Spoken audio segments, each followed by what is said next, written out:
rehefa malala rehetra ao amin'ny tompo ho aminareo rehetra ny fahasoavana sy ny vamitram-po ary ny fiadanana avy amin'Andriamanitra ray Jesosy Kristy tompontsika. Amen. Anio alahady 5 Jolay 2024 mibanjina lohahevitra vaovao indray isika atao anatin'izao volana Jolay izao dia ny hoe ambarao ny fahafahana ao amin'ny tompo. Izany indray no lohahevitra banjintsika mandritra ity volana Jolay ity. Homany eo an-tanantsika ary ny salamo 9:90 ny andininy voalohany hatramin'ny andininy fahatelo no entintsika mideran'ny tompo. Aorian'ny salamo 9:90 ny andininy voalohany hatramin'ny andininy fahatelo dia ny hira fanampiny 7:10 no ataontsika. Dia hitsangantsika hideran'ny tompo. Salamo 9:90 ny andininy voalohany hatramin'ny andininy fahatelo. Mirafiram-baovao an Jehova fa efa nanao fahagagana izy. Ny tanana ankavanana sy ny sandrany masina no nahavitany famonjena. Jehova efa nampahafantatra ny famonjeny, teo imason'ny jentilisa no nanehoany ny fahamarinany. Efa nahatsiary ny famondram-pony sy ny fahamarinany tamin'ny taranak'Israely izy, efa nahita ny famondrenany amantsika ny vazatany rehetra. Amen. Ny hira 7:10 ny ao amin'ny fihirana fanampiny.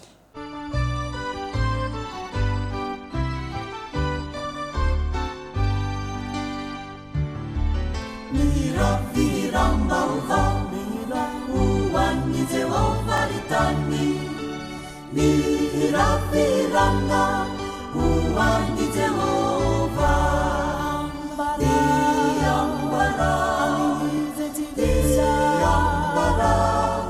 Ambarao amini jentilisa ny vonenainy. Mirafiram-baovao ho an'i Jehova ritany, mirafirana ho an'i Jehova.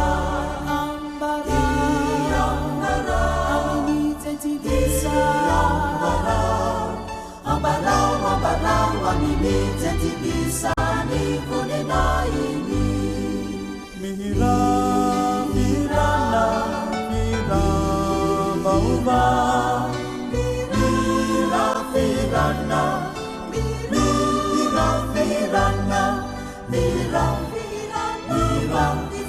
ritany.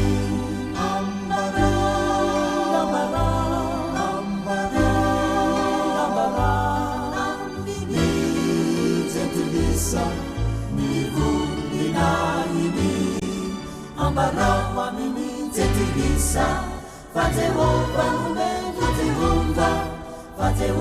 no mendrika izy no mendrika ny fiderana. Mirafirana mirambaovao, Mirafirana ritany.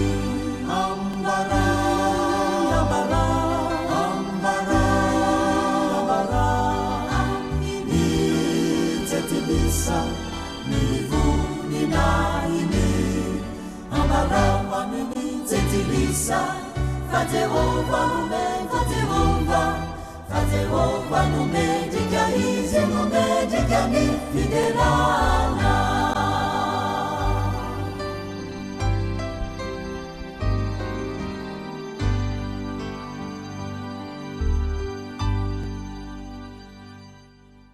Ry Andriamanitra tomponay eo, misaotranao izay ny amin'ny fitiavanao anay ka nanomezanao an'ilay Jesosy Kristy zanaka malalanao ho ity an-tany ho fanafahana anay mankasitraka karaha eo. Midera sy mankalaza anao izahay raha afaka miombona eto anatrehanao amin'ny alalan'izao fanompo-pivavahana izao raha eo. Mankalaza anao izahay fa mendrika indrindra ianao ary izany no antony iombonanay aminao. Mandroana izany Tompo dia mahatsiaro ny tsy fahamendrianay izahay koa ambebaka eto anatrehanao, satria ianao ilay tompo ny fahamendrehana, ianao ilay tompo ny fahamasinana no ivavahanay.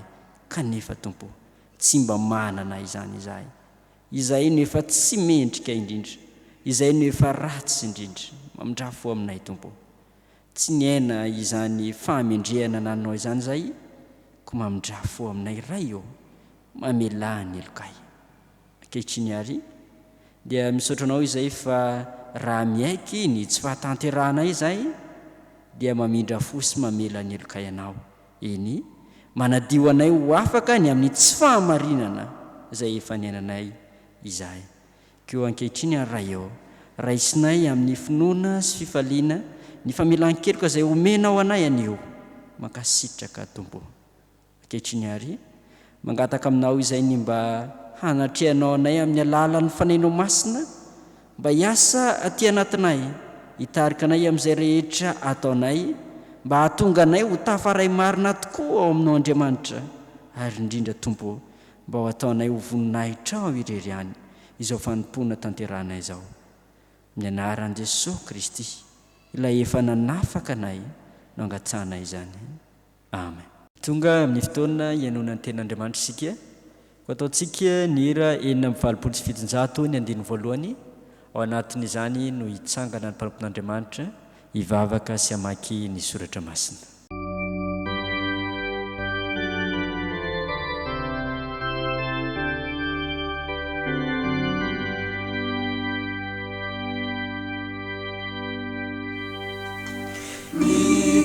Niteninao Jehova zay anaranay, dia tsara Jehova ka ifalianay, etena mananjara zay ankehitriny,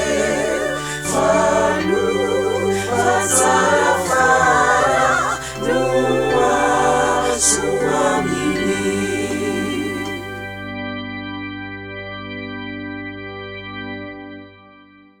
Hivavakisika alohan'ny enontsika ny tenin'Andriamanitra.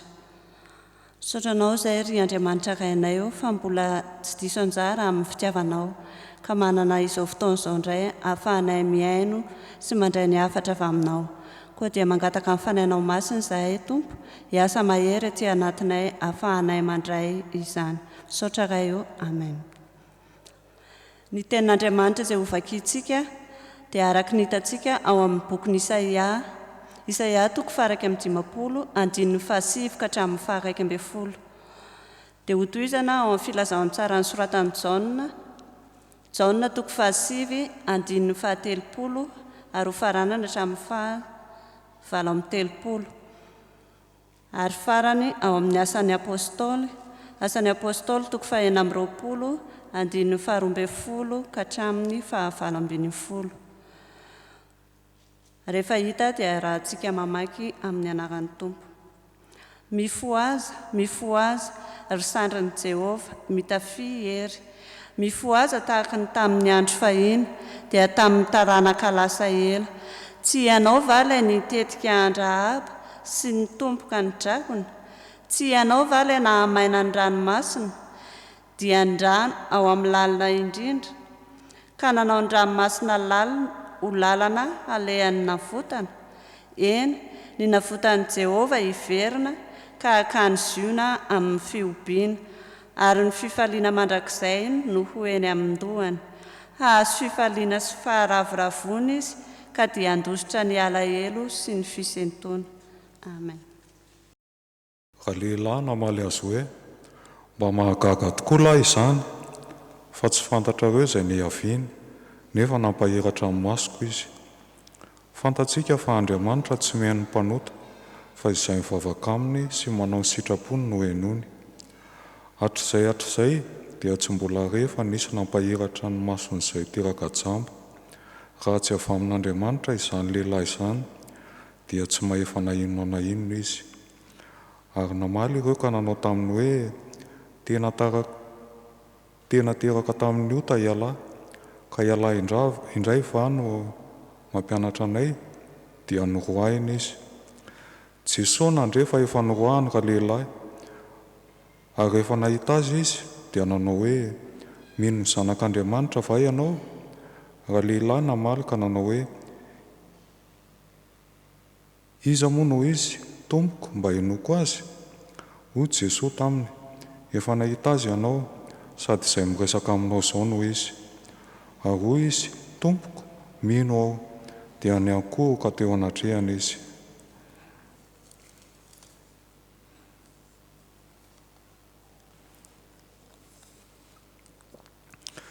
Ary tamin'izany, raha nakany Damaskosy aho, nitondra fahefana sy teny izay azoko tamin'ny loham-pisorona. Koa no nilay nitatao vonana iny ny andro ry mpanjako, dia hitako teny an-dalana fa indro nisy zavatra avy tany an-danitra nanelatrelatra manodidina ahy, mba n'izay niaraka tamiko mihoatra noho ny famirapiratry ny masoandro. Ary rehefa lavo tamin'ny tany izay rehetra, dia nandreo feo nilaza tamiko nanao tamin'ny teny Hebreo hoe Saoly, Saoly, nahoana ianao no manenjika ahy? Zavatra sarotra aminao ny hanipaka ny fanondronana. Dia hoy izao, iza moa ianao tompoko? Ary hoy ny tompo, izao no Jesosy izay enjehanao, fa mitsangana ka mijoroa amin'ny tongotrao, fa izao no nisehoko taminao, dia ny hanendry anao ho mpanompo sy ho vavolombelona amin'izay efa nahitanao ahy sy izay sehoko aminao. Hamonjy anao amin'ny olona Israely sy ny jetilisa izay hanirahako anao, ampahiratra amin'ny masony hialany amin'ny maizina ho amin'ny mazava, ary amin'ny fahefan'ny Satana ho amin'Andriamanitra, mba hahazahoany famelan-keloka sy lova eo amin'izay no amasinina noho ny finoana ahy. Ray masina manamasinana anay amin'ny fahamarinana, ny teninao ny fahamarinana. Amen. Ny ra fa 7:70 ka ny andininy voalohany no ataontsika dia andreny hafatra avy amin'ny tenin'Andriamanitra isika.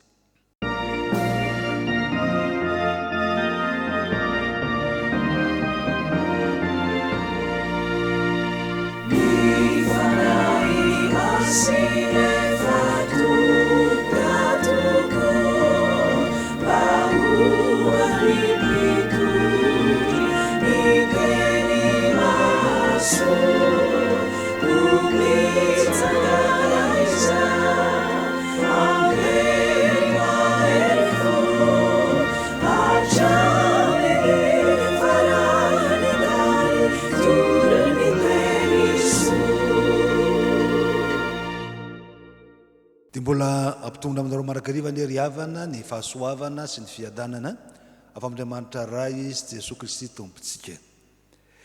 Ny lohateny na ny lohahevitra izay bandintsika amin'ity volana Jolay ity dia efa nambaran'ny mpitarika ny amin'ny hoe ambarao ny fahafahana ao amin'ny tompo. Koa ny asan'ny apôstôly toko 220 ny andininy 12 ka hatramin'ny 17 no katsika ny hafatra ho antsika amin'izao fotoana izao. Azo ambara sy lazaina tsotra fa ny finoana iainana no aseho eto. Finoana iainana.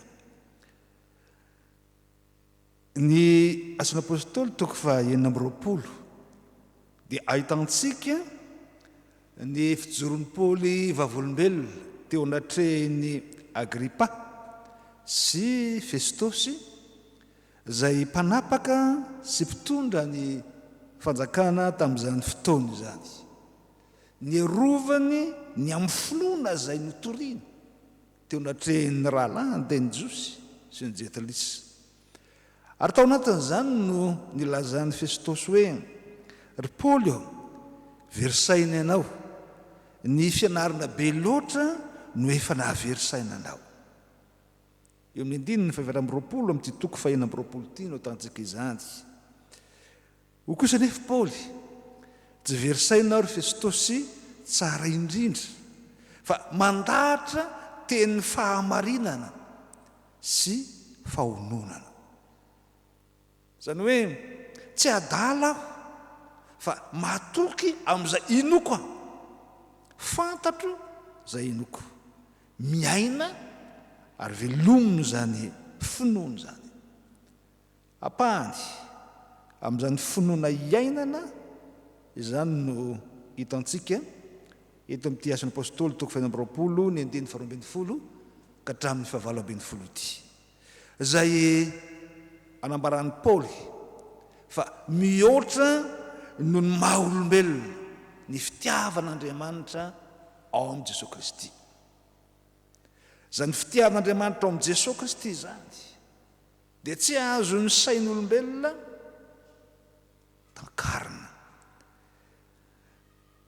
Saoly na Paoly zay nanentsika an' Jesosy dia natsony ho vavolombelona ny fanafahana ao aminy.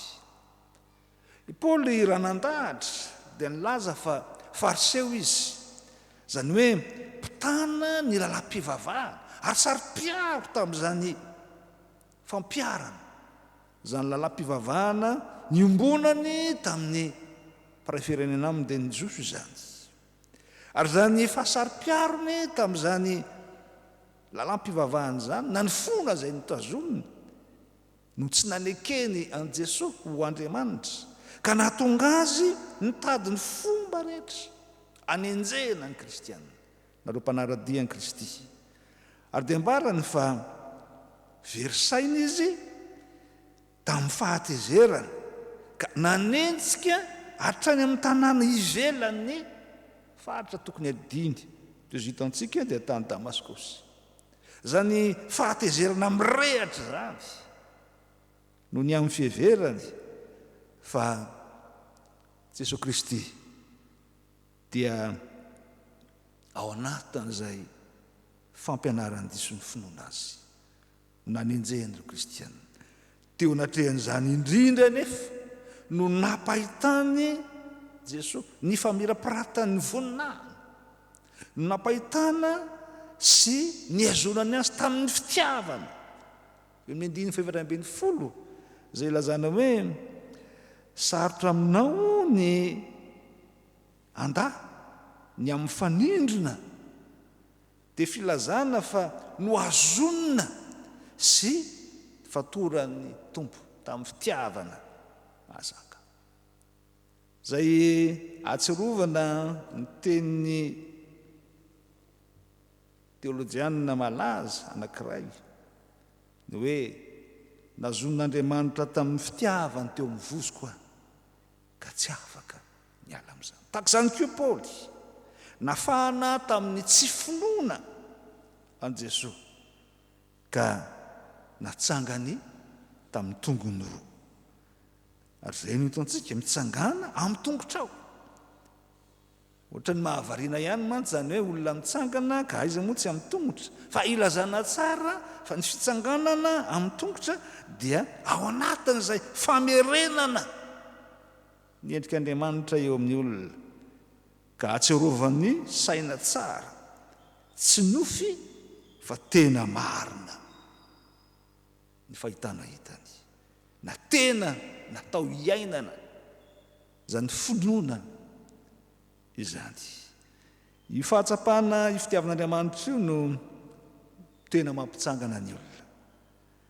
Ary zany no fionana amin'i Jesosy Kristy zay mandavo ny olona rehefa miona amin'i Jesosy Kristy izy, zany hoe toy ny zay maty amin'ny fahotana kanefa atsangan'Andriamanitra amin'ny fiainana.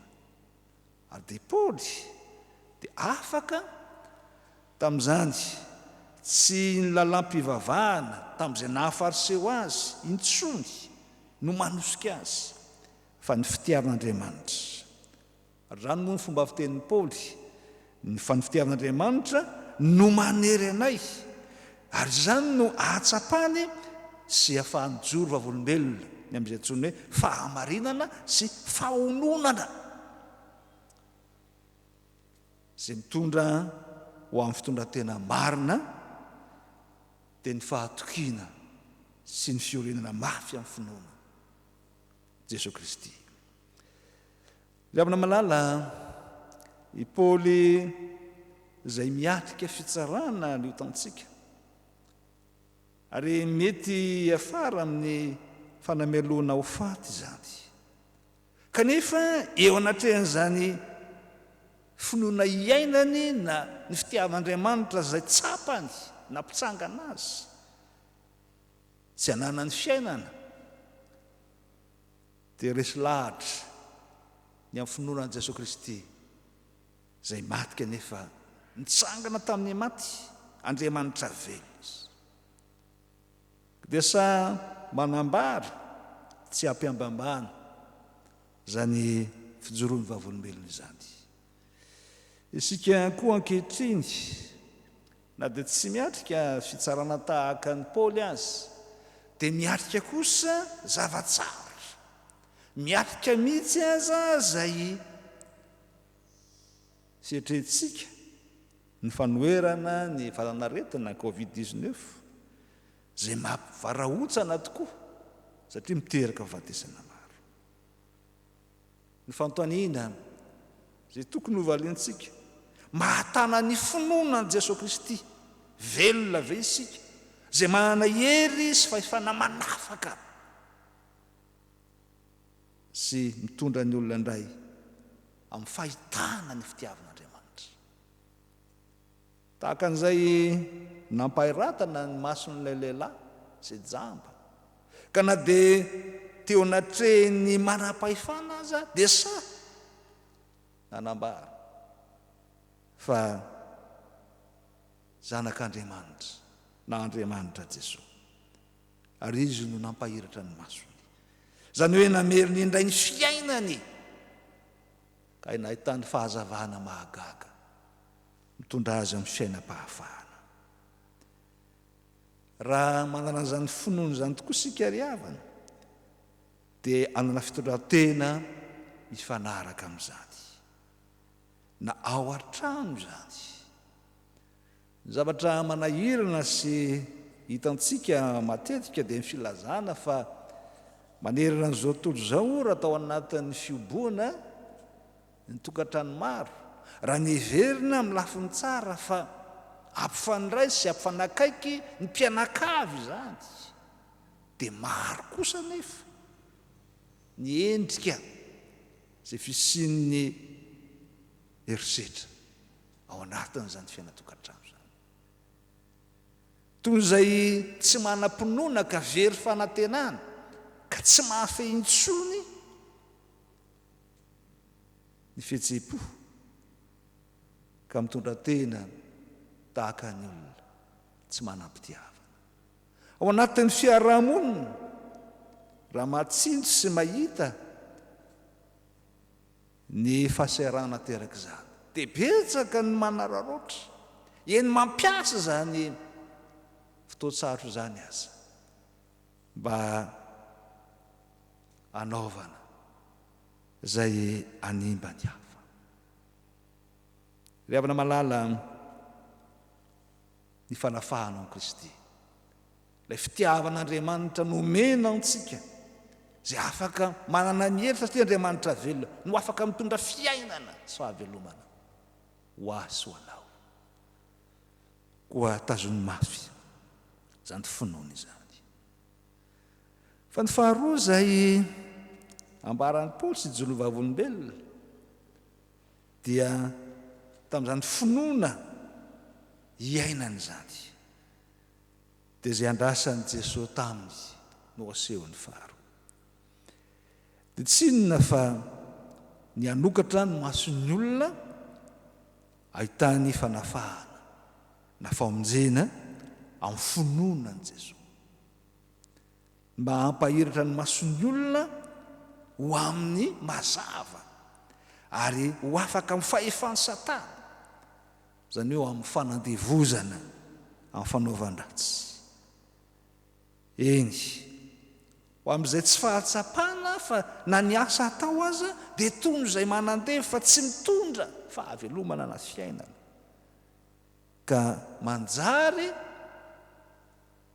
aminona ny tena sy anabakana ny hafa koa aza na amin'ny finoana.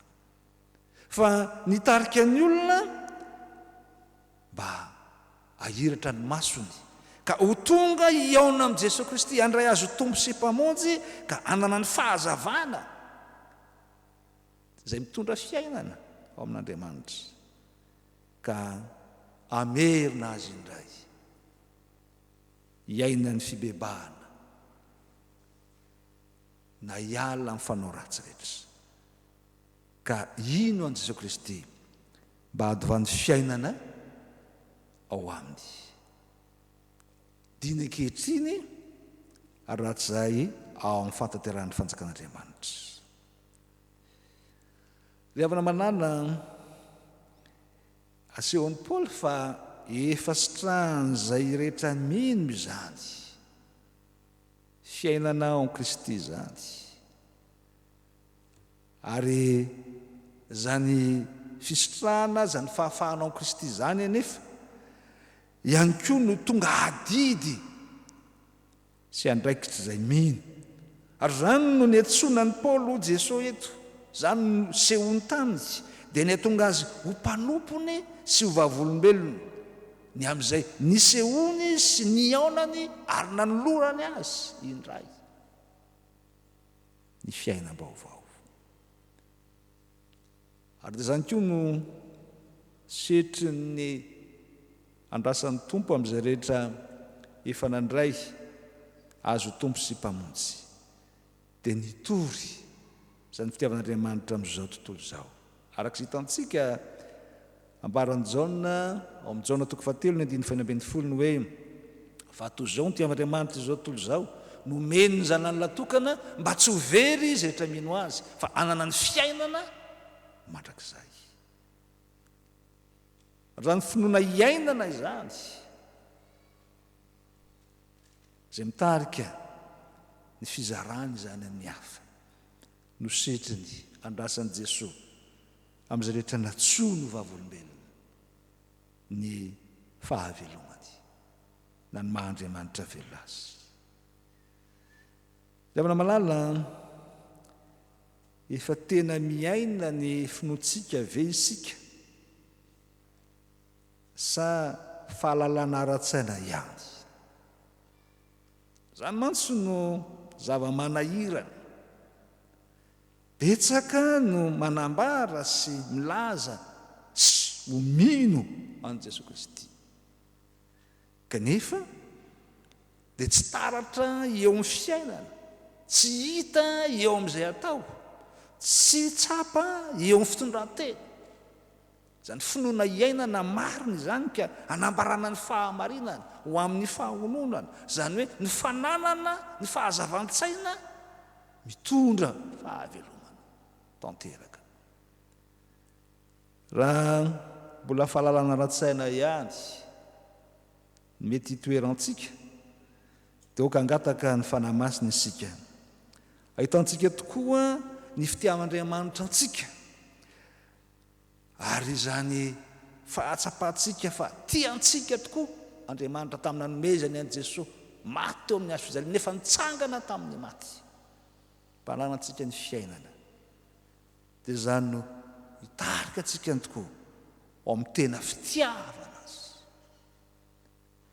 raitray mantsy sika mihevitra fa tsika no tian'i Jesosy kanefa mbola tsy natsapa akory zany fionana marina tamin'izany ka nampitsangana atsika tamin'ny tongotsika anankiroa namerina indray ny fahafahana ao amin'ny fiainana ao amintsika dia manjary mora kivy ketraka ary miala amin'ny finoana asika fa ambarany soatra masina fa tsy ny fitiavantsika n'Andriamanitra ny voalohany fa ny fitiavan'Andriamanitra atsika raha tena tsapantsika sy iainantsika izany dia mitondra antsika ao amin'ny tena firaketam-po aminy tokoa izany.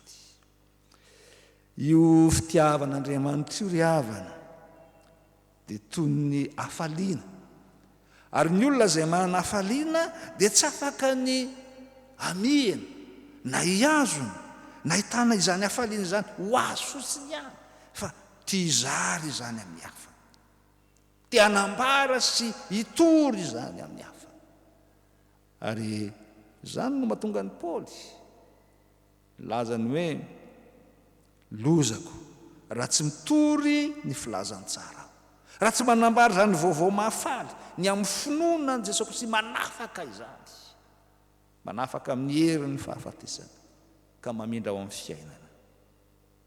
Ny fitian'Andriamanitra izay mamela ny eloka, izany hoe mitarika antsika hitodika sy hiverinao aminy ka hametraka azy ho ambony indrindra amin'ny fiainantsika mba hananantsika ny zavatra rehetrako ao aminy. Satria ny finoana azy no andovana ny fiainana mandrakizay, ary manala antsika koa amin'ny tahotra, satria ambara tsara fa raha natsoiny Paoly dia hoy ny tompo taminy, hiaro anao amin'ny josy sy amin'ny jetilisa amin'izay rehetra anyrahako anao, ary toko antsika izany ry havana. Fa ninninona naizanaiza na manahoana toe-javatra iainantsika dia miaro antsika Andriamanitra, araka ny teniny hoe indro ao momba nareo mandrakariva mba ara-pahatonga ny fahataperan'izao tontolo izao. Ry havana malala, miantso antsika ary ny ten'Andriamanitra mba hiaina marina tokoa ny finoantsika an' Jesosy Kristy, mba hahafahantsika manambara tokoa ny tena fahamarinana manafaka ny olona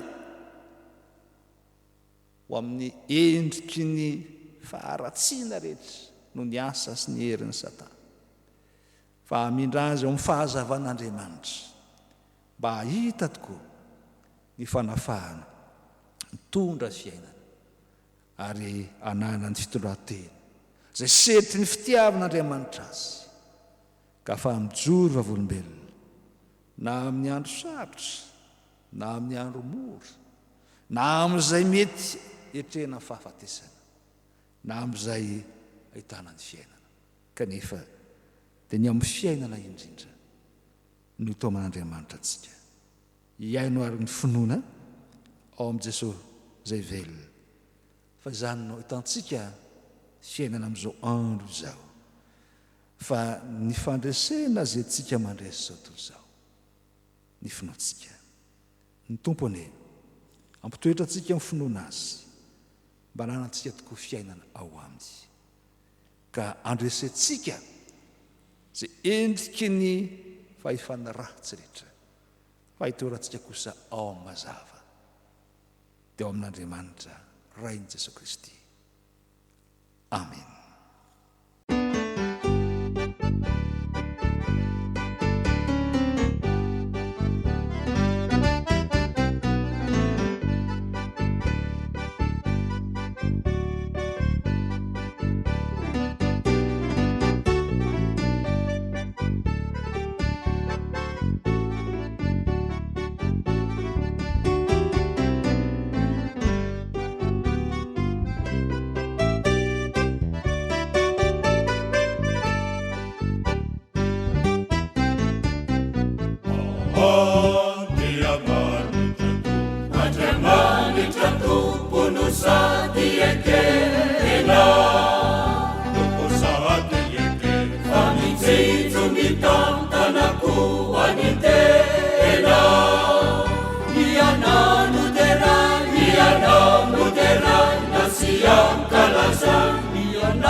Sia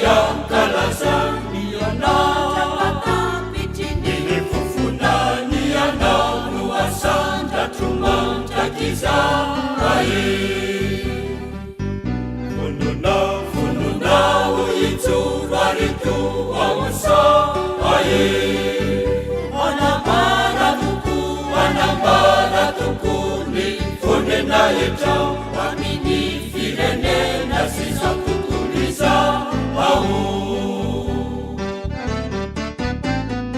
aokary ho fantatsika fa azy tokoa isika notolorany tena fity mandraky izay tory nomeny ny zananyla avotra ho anasy hoa no efa ny tampolokota ho antsika rehetra mpanota atoloria sy reny ny fisarana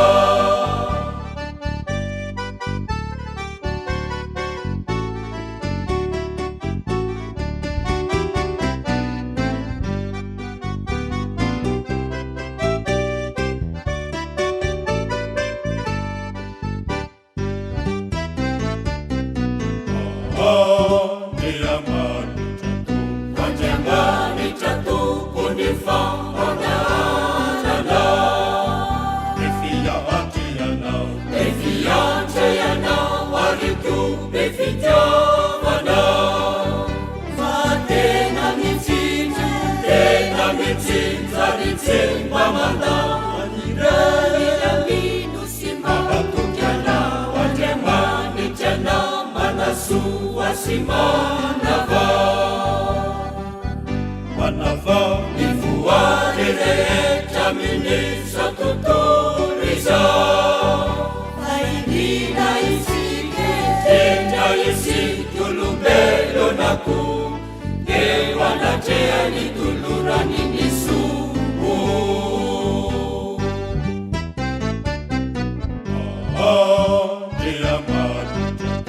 Andriamanitra tompony fampanarana be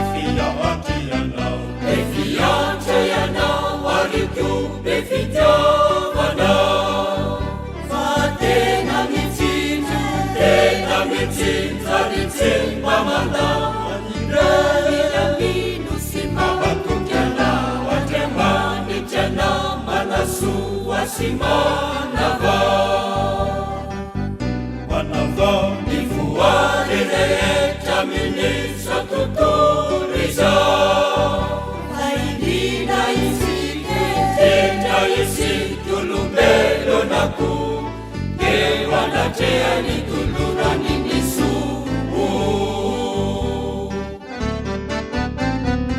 aokary ho fantatsika fa azy tokoa isika notolorany tena fity mandraky izay tory nomeny ny zananyla avotra ho anasy hoa no efa ny tampolokota ho antsika rehetra mpanota atoloria sy reny ny fisarana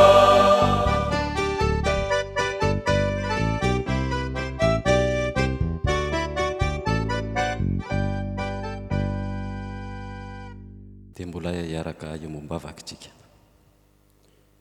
ry Andriamanitra tompo-dianay ao isaoranay mandrakariva ianao isaoranay ianao hatrany ny teninao izay nampianatra anay ny iainanay ny finoananao marina dia ny finoananao Jesosy Kristy izay efa naharesy izao tontolo izao ka anananay ny fiainana mandrakizay. Tompo, angatahanay aminao hatrany ny fanahinao masana mba hiasa ty anatinay ahafahanay miasa sy mitahiry ary hiaina izany finoananao izany satria kelery izay indrindra ao anatin'izao zava-maro mitranga eto amin'ny firenena izao. Tompo, fatatrao ny olana mianjady, ny aretina miparitaka, angatanay aminao hatrany ny fitahinao ny ombanao ny tsirairay avy ireo izay efa marary ry tompo.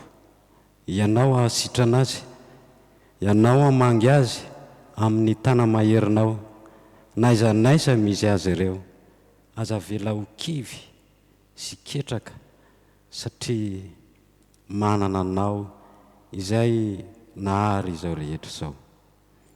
Mitondram-bavaka koa izay ry tompo ho an'ireo namanay, havanay, mpiarabelona aminay, eny ny mpiray firenena aminay izay ianjadin'ny fahasahiranana amin'izao fotoana izao. Ianao ilay manakaripahasoavana ane, ampahery azy ireny ka ny mihazatrany ny fahasalamana, ahafaha miatrika ny adidy maro samihafa izay tanterahany. Ny fiangonanay koa ry tompo ao anatin'ny famitana izany izahay. Ianao ametolotsaina ny mpitandrina, ny komity, ny fiangonana mba ahafahanay mikaroka loharam-bola anatanterahanay ny asa mbola miandry ho voninahitry ny anaranao. Manana ny etapo manokana izay tsiraray avy, ka indro ataonay ao anaty vavaka mangina izany.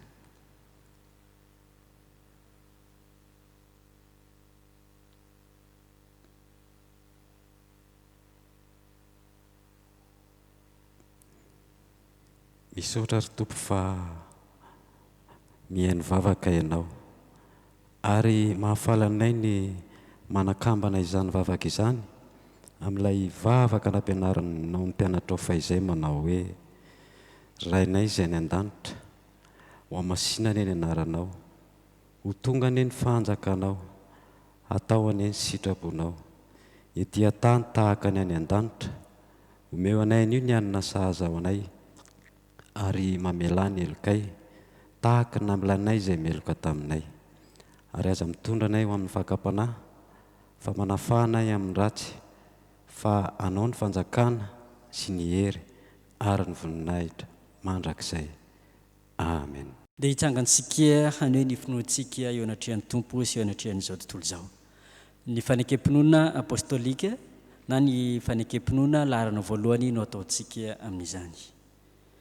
Mino an'Andriamanitra raitso mpanao ny lanitra sy ny tsany ao, ary mino an' Jesosy Kristy zanan'ilay tokana tompontsika, izay nitorotoroana tamin'ny fanahy masina, nateraky Maria Virginie, nijaly raha nanapaka i Pontio Pilato, nomboana tamin'ny hazo fijaliana, maty ka nalevina, nidina tany amin'ny fiainana tsy hita, nitsangana tamin'ny maty tamin'ny andro fahatelo, niakatra ho any an-danitra, nipetrika ao kavan'Andriamanitra raitso toa, avy any no iaviny tsara ny velona sy ny maty. Mino ny fanahy masina aho, ny fiangonana masina manerana izao tontolo izao, ny fiombonan'ny olona masina, ny famelan-keloka, ny fitsanganany tenany maty, ary ny fiainana mandrakizay. Amen. Amarana izao fotoana izao isika ry havana, koa isaorantsika ny tompony amin'izay rehetra tanteraka teo. Andray ny tsodrano isika, aorian'ny tsodrano dia ny era voalohany ao amin'ny firana fanampiny, ny andinin'ny voalohany sy ny andinin'ny fahatelo no ataontsika. Raiso amin'ny finoana ary ny tsodrano izay atolotra amin'ny anaran'i Jesosy Kristy tompontsika, fa izy no atanteraka izany ho antsika. Ho aminareo rehetra ny fahasoavan'i Jesosy Kristy tompo sy ny fitiavan'Andriamanitra ray ary ny firaisana amin'ny fanahy masina. Amen.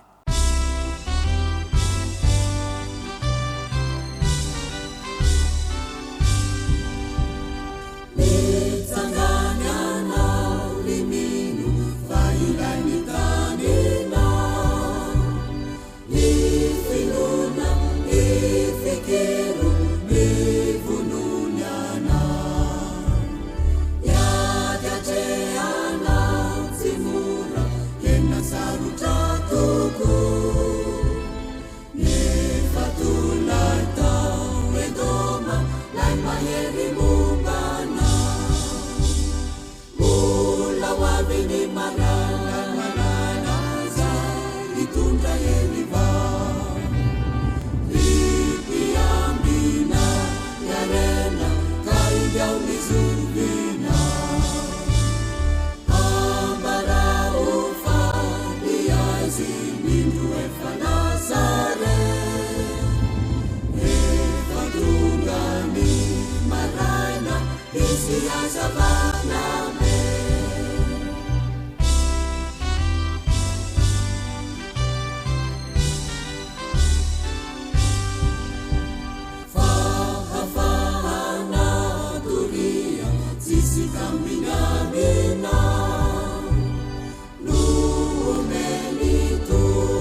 misy azavaname